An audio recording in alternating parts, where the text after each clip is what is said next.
Hello everyone, welcome to Simaringa classes. Let us see question number 10 of chapter gravitation. Give an example for free-falling objects in our daily life. Daily life ಅಲ್ಲಿ free-falling objects ಗೆ ಒಂದು example ಅನ್ನ ಕೊಡ್ಲಿಕ್ಕೆ ಹೇಳಿದ್ದಾರೆ. What are free-falling objects?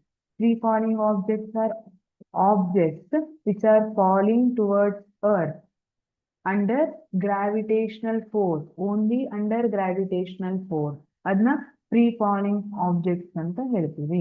ಈಗ ಅಲ್ಲಿ gravitational force ಮಾತ್ರ act ಆಗ್ತಾ ಇರಬೇಕು, ಬೇರೆ ಯಾವ ಫೋರ್ಸ್ ಕೂಡ ಆಕ್ಟ್ ಆಗ್ತಾ ಇರ್ಬೋದು. ಆ ಟೈಮಲ್ಲಿ ಏನು ಫಾಲಿಂಗ್ ಇದೆ ಅಲ್ಲ, ಅದನ್ನ ಫ್ರೀ ಫಾಲಿಂಗ್ ಅಂತ ಕರೆದಿರ್ತೀವಿ. ಹಾಗಿದ್ರೆ ಡೇ ಟು ಡೇ ಲೈಫ್ ಅಲ್ಲಿ ಇದಕ್ಕೆ ಎಕ್ಸಾಂಪಲ್ ಯಾವುದು?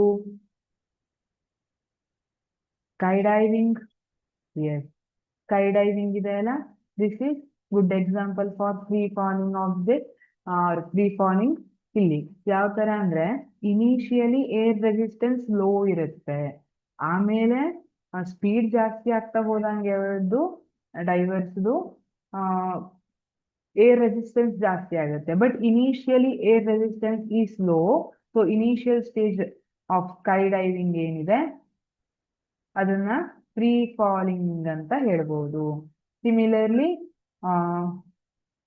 Falling of ball towards earth, falling of apple from the tree towards earth, ಇದನ್ನೆಲ್ಲ ನಾವು free falling ಅಂತ ಹೇಳ್ಬೋದು. Even though there is air resistance, but it is negligible. ಅಲ್ಲಿ air resistance ಇದ್ರೂ ಕೂಡ ಗ್ರಾವಿಟೇಷನಲ್ ಫೋರ್ಸೇ ಜಾಸ್ತಿ ಆಕ್ಟ್ ಆಗ್ತಾ ಇರುತ್ತೆ. ಸೊ ನಾವ್ ಇದನ್ನೆಲ್ಲ ಫ್ರೀ ಫಾಲಿಗೆ ಎಕ್ಸಾಂಪಲ್ ಆಗಿ ಕೊಡಬಹುದು.